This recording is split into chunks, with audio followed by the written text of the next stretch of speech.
Good evening. We begin tonight with a significant development in the financial markets that has caught the attention of investors around the world. Precious metal prices experienced a dramatic reversal on Friday, tumbling from the record highs they had reached just one day earlier.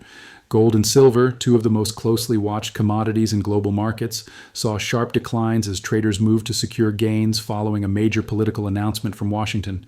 The sell-off came after President Trump announced his selection for the next leader of the Federal Reserve, a decision that had been the subject of intense speculation and concern among market participants for weeks. The nominee, Kevin Warsh, is a former governor of the Federal Reserve, and his selection appears to have calmed some of the anxieties that had been building on Wall Street regarding the future direction of American monetary policy. On Friday, the price of gold dropped approximately 10% from the levels it had been trading at just a day before. The metal, which is often viewed as a safe haven during times of economic or political turbulence, had climbed to an unprecedented peak on Thursday. That record high saw gold trading at roughly $5,600 per troy ounce, a level that represented a remarkable milestone in the history of precious metal trading. Silver experienced an even more pronounced decline. The white metal, which had also established a new all-time high above $120 per ounce during the previous trading session, fell more than 25%. By Friday's trading hours, silver was changing hands below $85 an ounce, marking a substantial retreat from the extraordinary levels it had achieved. The downturn in precious metal prices was not limited to the physical commodity markets. Investment vehicles that track the performance of gold and silver also registered significant losses. Exchange-traded funds, which allow investors to gain exposure to precious metals without physically owning the underlying assets, mirrored the sharp declines seen in the spot markets. The iShares Silver Trust and the SPDR Gold Shares, two of the most prominent funds in this category, both posted losses that closely reflected the broader movement in metal prices. The recent surge in precious metal values had been one of the most notable features of financial markets over the past 12 months. Multiple factors had combined to push gold and silver to levels that would have seemed unthinkable to many observers just a year ago. The rally reflected a complex interplay of economic forces, political developments, and shifting investor sentiment that transformed these traditional stores of value into some of the most dynamic assets in the global marketplace. Gold prices had climbed nearly 90% in the year leading up to Friday's trading session. This extraordinary appreciation represented one of the strongest annual performances for the yellow metal in recent memory.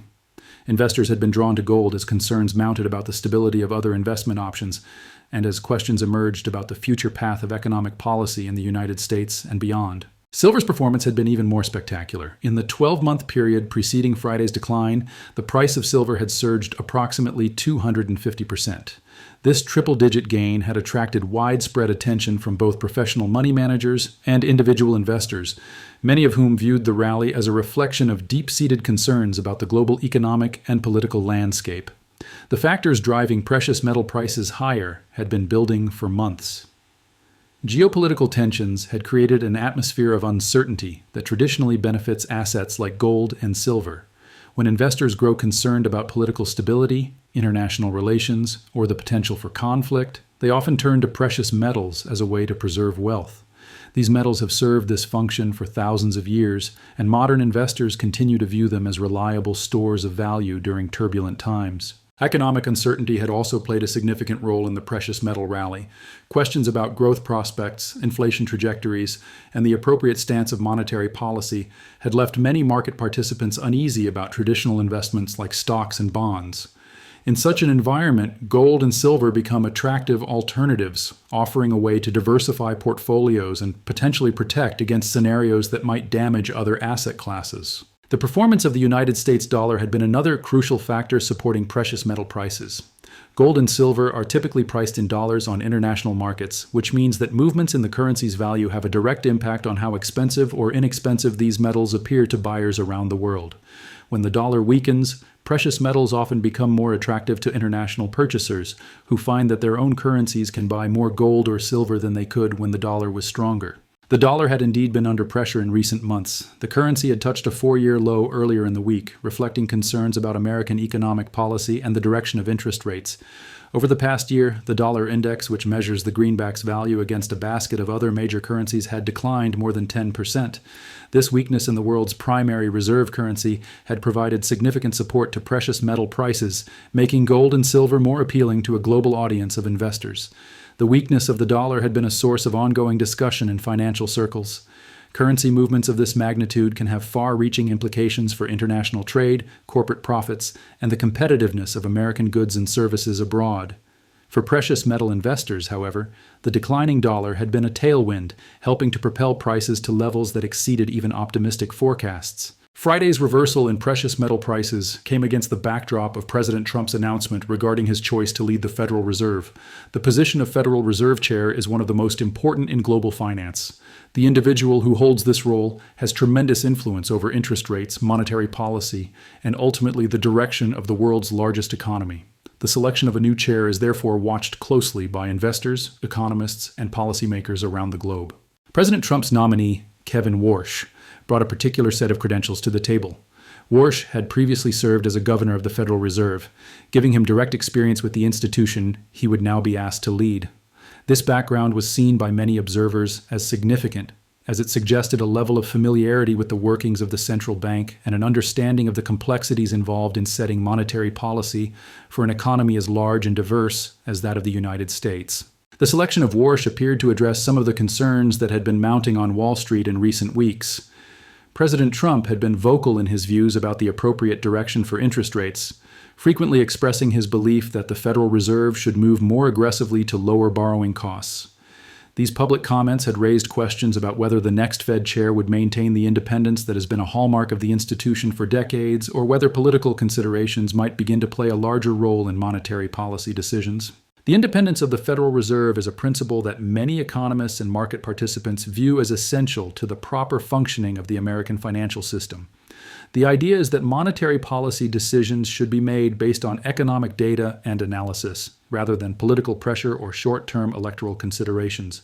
When the central bank is seen as independent, its commitments carry more credibility, and markets can have confidence that policy will be set with the long-term health of the economy in mind. Concerns about potential threats to Fed independence had contributed to market volatility in recent months. Investors worried that if the central bank were perceived to be making decisions based on political preferences rather than economic fundamentals, the credibility of American monetary policy could be undermined.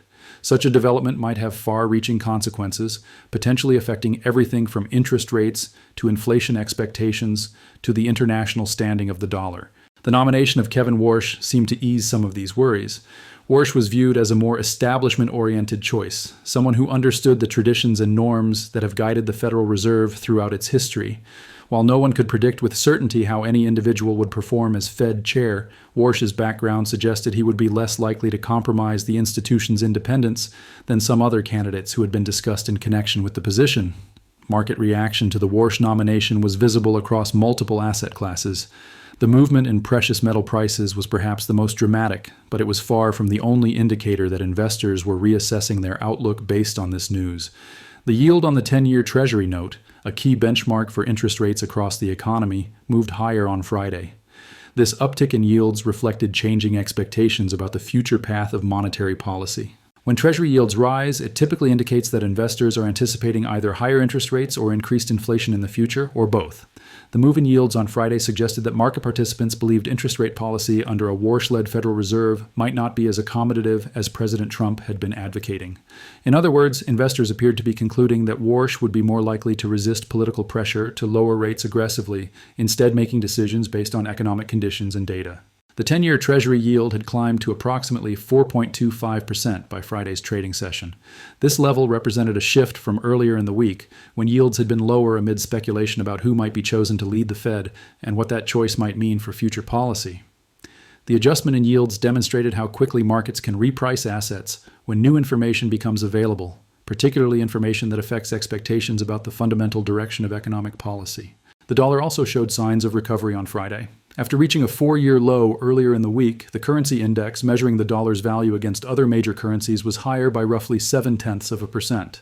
While this represented a relatively modest daily gain, it marked a notable shift in momentum for a currency that had been under sustained pressure. The dollar's rebound suggested that investors viewed the Warsh nomination as potentially supportive of the currency's value over time. The relationship between Federal Reserve policy and the value of the dollar is complex and multifaceted. Generally speaking, when the central bank maintains higher interest rates, the dollar tends to be stronger, as international investors are attracted by the higher returns available on dollar-denominated assets. Conversely, when rates are lowered aggressively, or when there are questions about the credibility of monetary policy, the dollar may weaken as capital flows to other currencies or assets perceived to offer better returns or greater stability. The dollar's decline of more than 10% over the past year had been a significant development in global currency markets. Exchange rate movements of this magnitude can affect everything from the profits of multinational corporations to the cost of imported goods to the purchasing power of American consumers traveling abroad. For precious metal investors, the weakening dollar had been a contributing factor to the strong performance of gold and silver, as these metals became relatively more attractive compared to holding cash in a depreciating currency. It is important to understand that Friday's decline in precious metal prices represented a reversal of what had been an extraordinary rally, not the beginning of a longer-term trend. Market movements on any single day can be influenced by many factors, and the reaction to a political announcement, while significant, is just one piece of information that investors must consider when making decisions about where to allocate capital. The broader context for precious metals remains complex. The factors that had driven gold and silver to record highs had not disappeared overnight simply because of a change in leadership at the Federal Reserve. Geopolitical tensions, economic uncertainties, and questions about the global financial system continue to exist. What had changed, at least in the perception of many market participants, was the level of concern about one particular risk, namely the possibility that American monetary policy might lose credibility due to political interference with Fed independence. The announcement of Kevin Warsh as the nominee to chair the Federal Reserve represented a data point that investors could incorporate into their analysis of where precious metal prices might head next. Some traders clearly decided that the reduction in uncertainty around Fed leadership warranted taking profits on positions that had generated substantial gains over the preceding months. The magnitude of the declines in gold and silver suggested that this profit-taking was widespread and that many investors had concluded the risk-reward profile for precious metals had shifted, at least in the near term. The performance of gold and silver over the past year had made these metals among the best-performing assets available to investors. Returns of nearly 90% for gold and approximately 250% for silver far exceeded what most other investment categories had delivered during the same period. Such gains naturally attract attention, and they also create situations where investors must decide whether to hold their positions in anticipation of further appreciation or to realize their profits and redeploy capital elsewhere. The decision about when to take profits is one of the most challenging aspects of investing. Markets do not move in straight lines, and assets that have performed exceptionally well over a given period may be due for a pause or a correction as some holders decide to cash out their gains. Conversely, strong past performance can sometimes indicate that fundamental forces are at work that will continue to support prices going forward. Distinguishing between these scenarios requires careful analysis and often involves a degree of uncertainty. In the case of precious metals, the fundamental factors supporting prices had been related to concerns about risk, uncertainty, and the stability of financial assets. To the extent that the nomination of Kevin Warsh reduced some of these concerns, particularly those related to Fed independence, it was logical that some of the urgency behind owning gold and silver might diminish. This does not necessarily mean that precious metals had become unattractive investments, but rather that the specific catalyst of uncertainty about the Fed's future had been at least partially addressed. The broader investment landscape continues to be characterized by numerous cross-currents that make forecasting challenging. Interest rates remain a subject of debate, with differing views about how quickly or slowly the Federal Reserve should adjust borrowing costs in response to economic data. Inflation, while lower than the peaks reached in previous years, remains a concern for policymakers and consumers alike. Tariff policies and international trade relations add another layer of complexity to the economic outlook. Given this environment, it would be premature to conclude that the decline in precious metal prices on Friday marks the end of the bull market that has prevailed over the past year. Market corrections are a normal feature of any sustained rally, and prices often need to consolidate or pull back before they can mount further advances. Alternatively, Friday's action could represent the beginning of a more substantial retracement, if investors conclude that the factors which drove gold and silver to record levels have been sufficiently addressed. What is clear is that the announcement of Kevin Warsh as President Trump's choice to lead the Federal Reserve had a significant and immediate impact on financial markets.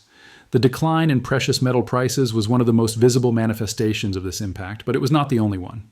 Movements in Treasury yields, currency markets, and other asset classes all reflected the market's attempt to digest this news and its implications for the future direction of economic policy.